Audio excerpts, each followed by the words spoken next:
Awas Urdu ഫൗണ്ടേഷൻ്റെ online പരിശീലനത്തിലേക്ക് എല്ലാവർക്കും സ്വാഗതം. Video editing അതുപോലെ തന്നെ ഫിലിം മേക്കിംഗ് എല്ലാം ലാപ്ടോപ്പിലൂടെ എങ്ങനെ ചെയ്യാൻ സാധിക്കും എന്ന ഒരു സോഫ്റ്റ്വെയർ ആണ് നമ്മൾ പരിചയപ്പെടുത്തുന്നത്. അതിനുവേണ്ടി നിങ്ങൾ നിങ്ങളുടെ ലാപ്ടോപ്പിലെ ആപ്ലിക്കേഷൻ മെനുവിലെ സൗണ്ട് ആൻഡ് വീഡിയോയിൽ കേഡൻ ലൈവ് എന്ന സോഫ്റ്റ്വെയർ ആണ് ക്ലിക്ക് ചെയ്ത് ഓപ്പൺ ചെയ്യേണ്ടത്. ഈ സോഫ്റ്റ്വെയർ തുറന്നു വന്നാൽ കാണുന്ന വിൻഡോയാണ് ഇത്. ഇവിടെ അടിഭാഗത്തായിട്ട് വീഡിയോ ഓഡിയോ ട്രാക്കുകൾ കാണാൻ സാധിക്കും. ഓഡിയോ ട്രാക്കുകളിൽ ഓഡിയോയും വീഡിയോ ട്രാക്കുകളിൽ വീഡിയോയും നമുക്ക് കൊണ്ടുവരാൻ സാധിക്കും.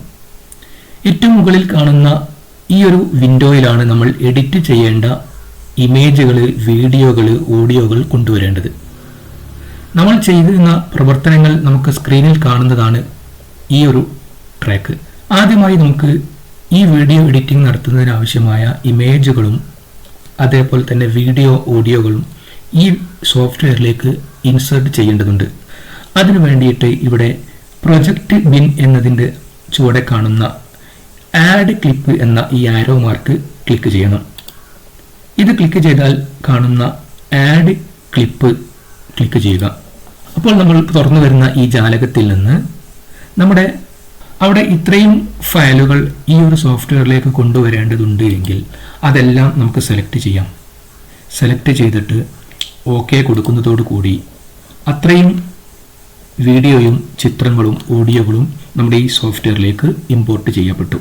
ഇനി നമുക്ക് ചെയ്യേണ്ടത് വീഡിയോ ഏതാണോ അത് നിങ്ങൾക്ക് നിങ്ങളുടെ വീഡിയോ ട്രാക്കിലേക്ക് ഡ്രാഗ് ചെയ്ത് കൊണ്ടുവെക്കാം. അപ്പം നമുക്ക് ആദ്യമായിട്ട് വേണ്ടത് ഒരു ബാക്ക്ഗ്രൗണ്ട് വീഡിയോ ആണെങ്കിൽ ഇവിടെ ഞാൻ സെലക്ട് ചെയ്തു വെച്ച ഈ ബാക്ക്ഗ്രൗണ്ട് വീഡിയോ നിങ്ങൾക്ക് നിങ്ങളുടെ ഈ വീഡിയോ 2 എന്ന ട്രാക്കിലേക്ക് കൊണ്ടുവെക്കാം. അതല്ല വീഡിയോ 1 എന്ന ട്രാക്കിലേക്ക് കൊണ്ടുവെക്കാം. അങ്ങനെ കൊണ്ടുവന്ന് വെച്ചാൽ അത് സ്പേസ് ബാർ ക്ലിക്ക് ചെയ്യുന്നതോടുകൂടി അത് പ്ലേ ചെയ്യുന്നതാണ്. വീണ്ടും സ്പേസ് പ്രസ് ചെയ്താൽ സ്റ്റോപ്പ് ആവുന്നതാണ്. ഇനി നമുക്ക് ഈ ഒരു സോഫ്റ്റ്വെയറിൽ ഓഡിയോ സൗണ്ട് കൊടുക്കണമെന്ന് ഉണ്ട് എങ്കിൽ നമുക്ക് വീഡിയോ ഫയലിനെ തന്നെ സൗണ്ടാക്കി മാറ്റാവുന്നതാണ്. അതല്ല ഓഡിയോ സൗണ്ട് ഉണ്ടെങ്കിൽ അതും നമുക്ക് സൗണ്ടാക്കി മാറ്റാവുന്നതാണ്. ഞാനിവിടെ ഒരു വീഡിയോ ഫയലാണ് സൗണ്ട് ആക്കി കൊടുക്കാൻ ഉദ്ദേശിക്കുന്നത്. അതുകൊണ്ട് നിങ്ങൾ ഈ മ്യൂസിക് എന്നുള്ള ഈ ഒരു ഫയൽ ക്ലിക്ക് ചെയ്ത് ഡ്രാഗ് ചെയ്തിട്ട് ഓഡിയോ എന്ന ട്രാക്കിൽ കൊണ്ടുവെക്കുക. ഇങ്ങനെ ഇത് സ്റ്റാർട്ടിംഗ് മുതൽ മ്യൂസിക് വേണമെങ്കിൽ നിങ്ങൾക്ക് സ്റ്റാർട്ടിംഗ് മുതൽ തന്നെ ഇതിനെ കൊണ്ടുവെക്കാൻ സാധിക്കും. എന്നിട്ട് ഒന്ന് ക്ലിക്ക് ചെയ്താൽ സ്പേസ് ബട്ടൺ ക്ലിക്ക് ചെയ്താൽ അത് പ്ലേ ആവുന്നതാണ്. വീണ്ടും സ്പേസ് പ്രസ് ചെയ്താൽ അത് സ്റ്റോപ്പ് ആവുന്നതാണ്. ഇനി നമുക്ക് ഈ ഒരു സ്ക്രീനിലേക്ക് ടെക്സ്റ്റിനെ കൊണ്ടുവരണം. എങ്ങനെയാണ് ഒരു ടെക്സ്റ്റ് കൊണ്ടുവരിക എന്നുള്ളതാണ് നമുക്ക് അടുത്തതായി നോക്കാനുള്ളത്. പ്രൊജക്റ്റ് എന്ന മെനു ഉണ്ട്. ഈ പ്രൊജക്റ്റ് എന്ന മെനുവിൽ ക്ലിക്ക് ചെയ്തിട്ട് ആഡ് ടൈറ്റിൽ ക്ലിപ്പ് എന്ന് ക്ലിക്ക് ചെയ്യുമ്പോൾ നമുക്കൊരു വിൻഡോ പ്രത്യക്ഷപ്പെടും. ഇവിടെ ടെക്സ്റ്റാണ് നമുക്ക് ടൈപ്പ് ചെയ്യേണ്ടതെങ്കിൽ ഏറ്റവും മുകളിൽ കാണുന്ന ടി എന്നുള്ള സിമ്പൽ ക്ലിക്ക് ചെയ്താൽ എന്നിട്ട് സ്ക്രീനിൽ എവിടെയെങ്കിലും ഒന്ന് ക്ലിക്ക് ചെയ്താൽ അവിടെ നമുക്ക് എന്ത് ചെയ്യാൻ സാധിക്കും? ടെക്സ്റ്റ് ടൈപ്പ് ചെയ്യാൻ സാധിക്കും. നമ്മളത് ഏത് മാറ്ററാണോ വേണ്ടത് അത് ടൈപ്പ് ചെയ്യുന്നു. അത് സെലക്ട് ചെയ്ത് നമുക്കത് ഡ്രാഗ് ചെയ്യാൻ സാധിക്കും. എവിടെ വേണമെങ്കിലും കൊണ്ടുവെക്കാൻ സാധിക്കും. അതിനെ കളർ ചേഞ്ച് ചെയ്യാൻ ഈ ടെക്സ്റ്റിൻ്റെ മുകളിൽ ക്ലിക്ക് ചെയ്യുക.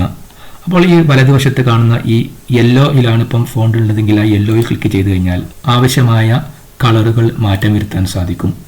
അതിൻ്റെ കളർ ഫോണ്ടിൻ്റെ സൈസ് കൂട്ടണമെങ്കിൽ ഇവിടെ സെലക്ട് ചെയ്തിട്ട് ഫോണ്ടിൻ്റെ സൈസ് കൂട്ടാൻ സാധിക്കും. നമുക്ക് ഇഷ്ടമുള്ള രീതിയിൽ അതിനെ അറേഞ്ച് ചെയ്യാൻ സാധിക്കും. ഇനി നമുക്കിത് സ്ക്രീനിൻ്റെ ഏത് ഭാഗത്താണ് ഇത് വരുന്നത് എന്നറിയാൻ വേണ്ടി അടിയിലുള്ള ഈ ഷോ ബാക്ക്ഗ്രൗണ്ട് ക്ലിക്ക് ചെയ്താൽ നമുക്കത് എവിടെയാണോ ആ രീതിയിലേക്ക് ഇതിനെ നീക്കിയിട്ട് കൊണ്ടുവെക്കാൻ സാധിക്കും.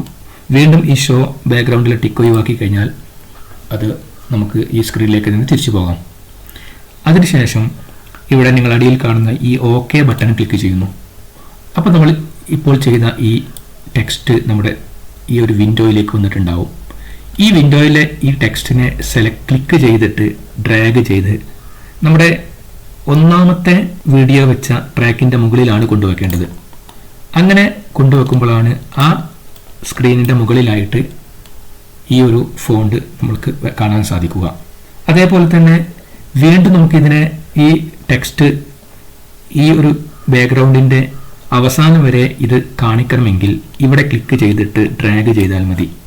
ഇനി നമുക്ക് ഇതിൻ്റെ മുകളിൽ നമുക്ക് ടെലിവിഷനിലൊക്കെ കാണുന്നത് പോലെ ഒരു എംബ്ലം ഏറ്റവും മുകളിലെ കോർണറിൽ ചെറുതായിട്ട് കാണണമെന്നുണ്ട് എങ്കിൽ നമുക്ക് ആ എംബ്ലം കൊണ്ടുവരുന്നത് എങ്ങനെയാണെന്ന് നോക്കാം. വീണ്ടും നമ്മൾ പ്രൊജക്റ്റിൽ ആഡ് ടൈറ്റിൽ ക്ലിപ്പ് ക്ലിക്ക് ചെയ്യുന്നു. എംബ്ലം ഇമേജ് ആയതുകൊണ്ട് ഇവിടെ മൂന്നാമത്തെ ഐക്കണായ ആഡ് ഇമേജ് ക്ലിക്ക് ചെയ്യുന്നു. നിങ്ങളെ ഇമേജ് എവിടെയാണോ ആ ഫോൾഡർ സെലക്ട് ചെയ്യുന്നു, അതിൽ നിന്ന് എംബ്ലം ക്ലിക്ക് ചെയ്യുന്നു, ഓപ്പൺ കൊടുക്കുന്നു. അപ്പോൾ നമ്മുടെ സ്ക്രീനിലേക്ക് ഇത് വന്നിട്ടുണ്ടാവും. അപ്പോൾ അതിൻ്റെ ഇത്രയും വലിപ്പത്തിൽ ആ ഇമേജ് വേണ്ടതില്ല. അതുകൊണ്ട് സൈസ് ചെറുതാക്കുന്നതിന് വേണ്ടി ഏറ്റവും മുകളിൽ കാണുന്ന ഈ വിഡ്ത്ത് ഹൈറ്റ്, ഇതിൽ വിഡ്ത്ത് ഒന്ന് സെലക്ട് ചെയ്തിട്ട് ഒരു സൈസ് വളരെ ചെറുതാക്കി നോർമലാക്കി കൊടുത്തു കഴിഞ്ഞാൽ അത് എംബ്ലം വളരെ ചെറുതായിട്ടുണ്ടാവും. ഇനി നമുക്ക് വലതുവശത്താണെങ്കിൽ വലതുവശത്തേക്ക് കൊണ്ടുവെക്കാം, ഇടതുവശത്താണെങ്കിൽ ഇടതുവശത്തേക്ക് കൊണ്ടുവെക്കാം, എവിടെ വേണമെങ്കിലും നമുക്ക് ഇതിനെ കൊണ്ടുവെക്കാവുന്നതാണ്. എന്നിട്ട് നമ്മൾ ഓക്കെ കൊടുക്കുന്നു. ആ ഒരു എംബ്ലം നമ്മളെ ഈ സ്ക്രീനിൽ വന്നിട്ടുണ്ട്. ഇനി നമ്മളെ ട്രാക്കിലേക്ക് കൊണ്ടുവരണം. ട്രാക്കിലേക്ക് കൊണ്ടുവരുന്നതിന് വേണ്ടിയിട്ട് ഈ മുകളിൽ കാണുന്ന ഈ ഒരു എംബ്ലം നമ്മൾ ക്ലിക്ക് ചെയ്യുന്നു. ക്ലിക്ക് ചെയ്തിട്ട് ഡ്രാഗ് ചെയ്തിട്ട് അതിന് മുകളിലുള്ള ട്രാക്കിൽ കൊണ്ടുവെക്കുന്നു. വീഡിയോ 3 എന്ന ട്രാക്കിൽ കൊണ്ടുവെക്കുന്നു. ഈ 3 എന്ന ട്രാക്കിൽ കൊണ്ടുവച്ചിട്ട് നമ്മൾ ഈ വീഡിയോ അവസാനിക്കുന്നത് വരെ ഇതേ എംബ്ലം പ്രദർശിപ്പിക്കണമെങ്കിൽ ഇതിനെ ക്ലിക്ക് ചെയ്ത് ഡ്രാഗ് ചെയ്താൽ മതി. എത്ര വേണമെങ്കിലും നമുക്ക് ഇതിനെ കൊണ്ടുപോകാൻ സാധിക്കും. അതേപോലെ തന്നെ നമുക്ക് TV സ്ക്രീനിലൊക്കെ കാണാറുണ്ട്, നമ്മളെ സ്ക്രീനിൻ്റെ അടിയിൽ ചില ഫ്ലാഷ് ന്യൂസ് ആയിട്ട് എഴുതി കാണിക്കുന്നത്. അത് നമ്മൾ എങ്ങനെയാണ് സെറ്റ് ചെയ്യുന്നത് നമുക്ക് നോക്കാം. പ്രൊജക്റ്റിൽ ആഡ് ടൈറ്റിൽ ക്ലിക്ക് ചെയ്യുന്നു. ടി എന്നതിൻ്റെ തൊട്ടടുത്തുള്ള രണ്ടാമത്തെ ഐക്കൺ ആഡ് റെക്റ്റാങ്കിൾ എന്നുള്ളത് ക്ലിക്ക് ചെയ്യുമ്പോൾ നമുക്ക് മൗസ് പോയിന്റ് ഒരു പ്ലസ് ചിഹ്നത്തിലേക്കായിട്ടുണ്ടാവും. ഇവിടെ നമുക്ക് എന്ത് ചെയ്യാൻ ഒരു ബാറ് ക്രിയേറ്റ് ചെയ്യാൻ സാധിക്കും.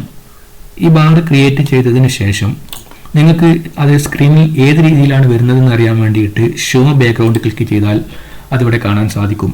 അപ്പോൾ വീണ്ടും അതിനെന്ത് ചെയ്യുക, നമുക്ക് വലുതാക്കാൻ സാധിക്കും. ഇങ്ങനെ ഈ ബാറിൻ്റെ കളർ നമുക്ക് ചേഞ്ച് ചെയ്യാം. ഈ ബ്ലാക്ക് എന്നുള്ളതിൽ ക്ലിക്ക് ചെയ്താൽ ഏത് കളറിലാണോ വേണ്ടത് ആ കളറിൽ നമുക്ക് ഇതിനെ മാറ്റാൻ സാധിക്കും. കളർ സെലക്ട് ചെയ്ത് ഓക്കെ കൊടുക്കുന്നു. ഇനി ഇവിടെ നമുക്ക് ഒരു ടെക്സ്റ്റ് കൊണ്ടുവരാൻ ഈ ടി എന്നുള്ള ഐക്കൺ ക്ലിക്ക് ചെയ്യുന്നു. ടി എന്ന് ക്ലിക്ക് ചെയ്തിട്ട് നമ്മുടെ ഈ ബാറിൻ്റെ മുകളിൽ ക്ലിക്ക് ചെയ്ത് നമുക്ക് മലയാളമാണ് വേണ്ടത് എങ്കിൽ ഇവിടെ മുകളിൽ പോയിട്ട് നമ്മൾ മലയാളം സെലക്ട് ചെയ്യുന്നു. ടെക്സ്റ്റ് സെലക്ട് ചെയ്യുന്നു. ടെക്സ്റ്റിൻ്റെ കളർ ചേഞ്ച് ചെയ്യുന്നു. ടെക്സ്റ്റിന് ആവശ്യമായ വലിപ്പം ക്രമീകരിക്കാൻ സാധിക്കും. ഓക്കെ കൊടുക്കുന്നു. ഈ ടെക്സ്റ്റിനെ നമുക്ക് എവിടെയാണോ വേണ്ടത് അവിടെ നിന്ന് വലിച്ചിട്ട് നമ്മൾ സ്ക്രീനിലേക്ക് കൊണ്ടുവെക്കുന്നു. എത്ര വേണം അത്രയും നമുക്ക് ഇതിനെ ഡ്രാഗ് ചെയ്തിട്ട് ക്രമീകരിക്കാൻ സാധിക്കും. ഇനിയൊന്ന് നമുക്കൊന്ന് പ്ലേ ചെയ്ത് നോക്കാം. നമ്മുടെ സ്ക്രീനിൽ കാണാൻ സാധിക്കും ആവാസ് ഉറുദു ഫൗണ്ടേഷൻ. ഇനി നമുക്ക് നമ്മുടെ അടുത്തായിട്ടൊരു ഇമേജ് എങ്ങനെ ഇതിലേക്ക് കൊണ്ടുവന്ന് ഇമേജിൻ്റെ ഇടയിൽ ടെക്സ്റ്റ് എങ്ങനെ ക്രിയേറ്റ് ചെയ്യാം എന്ന് പരിശോധിക്കാം. അതിനുവേണ്ടി നമുക്ക് പ്രൊജക്റ്റിൽ ആഡ് ടൈറ്റിൽ ക്ലിക്ക് ചെയ്യുന്നു. ഇമേജ് സെലക്ട് ചെയ്യുന്നതിന് വേണ്ടിയിട്ട് നമ്മൾ ഈ മൂന്നാമത്തെ ഐക്കണായ ആഡ് ഇമേജ് ക്ലിക്ക് ചെയ്യുന്നു. ഇവിടെ നമുക്ക് ഡെസ്ക്ടോപ്പിൽ എവിടെയാണോ ഇമേജ് സേവ് ചെയ്ത് വെച്ചത് അത് സെലക്ട് ചെയ്യുന്നു. ഓക്കെ കൊടുക്കുന്നു. അപ്പോൾ സ്ക്രീനിൽ അത് വലുതായിട്ടുണ്ട്. അത് ചെറുതാക്കുന്നതിന് വേണ്ടിയിട്ട് വിഡ്ത്ത് സെലക്ട് ചെയ്തിട്ട് ആവശ്യമായ സൈസ് ക്രമീകരിക്കുന്നു. ഹൈറ്റ് നമുക്ക് ആ രീതിയിലും ക്രമീകരിക്കാം. ഏത് ഭാഗത്താണോ നമുക്ക് വേണ്ടത് അതിനനുസരിച്ചിട്ട് നമുക്ക് ഇതിനെ ഇനി ഈ ഇമേജിൻ്റെ അടിയിലായിട്ട് പേര് കൊടുക്കണമെങ്കിൽ ഈ പ്ലസ് ചിഹ്നം ടി എന്നുള്ള ചിഹ്നം ക്ലിക്ക് ചെയ്ത് അതിൻ്റെ അടിയിൽ ക്ലിക്ക് ചെയ്ത് കഴിഞ്ഞാൽ നമുക്കവിടെ പേര് ടൈപ്പ് ചെയ്യാൻ സാധിക്കും. ടെക്സ്റ്റ് ആവശ്യമായ വലിപ്പം ക്രമീകരിക്കാം. കളറ് നമുക്ക് ആവശ്യമായത് നൽകാം. ഇത് നമ്മൾ ഓക്കെ കൊടുക്കുന്നു. ഓക്കെ കൊടുത്തു കഴിഞ്ഞാൽ നമ്മളെ ഈ ഒരു പ്രൊജക്റ്റ് പിന്നിലാണ് വന്നത്. ഇതിനെ ട്രാക്കിലേക്ക് കൊണ്ടുവെക്കണം. ക്ലിക്ക് ചെയ്തിട്ട് ഡ്രാഗ് ചെയ്യുന്നു. അത് ട്രാക്കിൽ കൊണ്ടുവെക്കുന്നു. പ്ലേ ചെയ്ത് നോക്കിയാൽ നമുക്ക് കാണാൻ സാധിക്കും. ഇനി നമുക്ക് ഇവിടെ ബാക്ക്ഗ്രൗണ്ടിൽ വീണ്ടും ബാക്ക്ഗ്രൗണ്ട് കൊടുക്കണമെങ്കിൽ നമുക്ക് ബാക്ക്ഗ്രൗണ്ട് ക്ലിക്ക് ചെയ്യുന്നു. ബാക്ക്ഗ്രൗണ്ട് കൊണ്ടുവെക്കുന്നു. ഇനി നമുക്ക് ഈ ഒരു വീഡിയോ, വലിയൊരു വീഡിയോ അത് കട്ട് ചെയ്യണമെങ്കിൽ അല്ലെങ്കിൽ ഓഡിയോ കട്ട് ചെയ്യണമെങ്കിൽ നമുക്ക് കട്ട് ചെയ്യാനുള്ള ടൂളാണ് ഈ ട്രാക്കിൻ്റെ തൊട്ട് മുകളിൽ കാണുന്ന ആരോ മാർക്ക് ഒരു കത്രിക ചിഹ്നം. ഈ കത്രിക ക്ലിക്ക് ചെയ്തിട്ട് എവിടെയാണോ നമുക്ക് ഓഡിയോ അല്ലെങ്കിൽ വീഡിയോ കട്ട് ചെയ്യേണ്ടത് അവിടെ നമ്മൾ എന്ത് ചെയ്യുന്നു, ആ കത്രിക ചിഹ്നം കൊണ്ടുപോയിട്ട് ഒരു ക്ലിക്ക് ചെയ്യുന്നു. ക്ലിക്ക് ചെയ്യുന്നതോടുകൂടി അത് 2 ഭാഗമായി മാറിയിട്ടുണ്ട്. ഇനി വേണമെങ്കിൽ നമുക്ക് കത്രികയുടെ തൊട്ടപ്പുറത്തുള്ള ഈ ആരോ മാർക്ക് ക്ലിക്ക് ചെയ്ത് കഴിഞ്ഞാൽ ഇതിനെ നീക്കാൻ സാധിക്കും. ഇത് ഫുള്ളായിട്ട് നമുക്ക് ഒഴിവാക്കേണ്ടതാണ് എങ്കിൽ ഡിലീറ്റ് ബട്ടൺ ക്ലിക്ക് ചെയ്താൽ അത് ഡിലീറ്റ് ആവുന്നതാണ്. ഇനി തൊട്ട് മുകളിൽ കാണുന്ന ഈ ഒരു വീഡിയോ ഒന്നിലുള്ള ഈ ഒരു ബാക്ക്ഗ്രൗണ്ട് ഇതുപോലെ കട്ട് ചെയ്യണമെങ്കിൽ വീണ്ടും കത്രിക എടുക്കുന്നു. എവിടെയാണോ നമുക്ക് ആവശ്യമില്ലാത്ത ഭാഗം അവിടെ നമ്മൾ എന്ത് ചെയ്യുന്നു, ക്ലിക്ക് ചെയ്യുന്നു. അപ്പോൾ അത് 2 ഭാഗമായി മാറി. ഈ സെലക്ഷൻ ആയതോടുകൂടി തന്നെ നമുക്കിതിനെ ഡിലീറ്റ് ചെയ്താൽ അത് ഡിലീറ്റ് ആവും. ഇനി നമുക്ക് ഈ ഒരു ചെയ്ത ഫയലിനെ നമുക്ക് വീഡിയോ ആക്കി മാറ്റണം. വീഡിയോ ആക്കി മാറ്റുന്നതിന് വേണ്ടിയിട്ട് ഏറ്റവും മുകളിൽ കാണുന്ന റെൻഡർ എന്നുള്ള ഈ ഒരു ബട്ടൺ ക്ലിക്ക് ചെയ്യണം. ഇത് ക്ലിക്ക് ചെയ്ത് കഴിഞ്ഞാൽ വരുന്ന ജാലകത്തിൽ നിന്ന് നമുക്ക് ഏറ്റവും മുകളിൽ സെൻട്രലിൽ കാണുന്ന ഈ ഒരു ബാറിൽ നിന്ന് MP4 എന്ന് സെലക്ട് ചെയ്യണം. MP4 സെലക്ട് ചെയ്ത് ഇത് സേവ് ചെയ്യേണ്ട ഫോൾഡർ ഏതാണോ സെലക്ട് ചെയ്ത് കൊടുക്കുന്നു. ഇവിടെ പേര് കൊടുക്കാം. പേര് കൊടുത്തിട്ട് സേവ് ക്ലിക്ക് ചെയ്യുന്നു. സേവ് ചെയ്തതിന് ശേഷം ഇനി നമുക്ക് ഈ വിൻഡോയിൽ കാണുന്ന ഏറ്റവും അടിയിലുള്ള റെൻഡർ ടു ഫയൽ കൂടി ക്ലിക്ക് ചെയ്യുമ്പോഴാണ് ഇത് റെൻഡർ ആവുകയുള്ളൂ. റെൻഡർ ടു ഫയൽ ക്ലിക്ക് ചെയ്യുന്നു. അപ്പോൾ ഈ ഫയൽ നമ്മൾ എഡിറ്റ് ചെയ്ത ഈ വീഡിയോ ഫയൽ റെൻഡർ ആയിക്കൊണ്ടിരിക്കുകയാണ്. ഇത് 100% കംപ്ലീറ്റ് ആയത് കഴിഞ്ഞാൽ നമ്മൾ നേരത്തെ സെലക്ട് ചെയ്ത ഡെസ്ക്ടോപ്പിലുള്ള ഫോൾഡറിൽ ഈ വീഡിയോ MP4 ആയിട്ട് സേവ് ആയിട്ടുണ്ടാകും.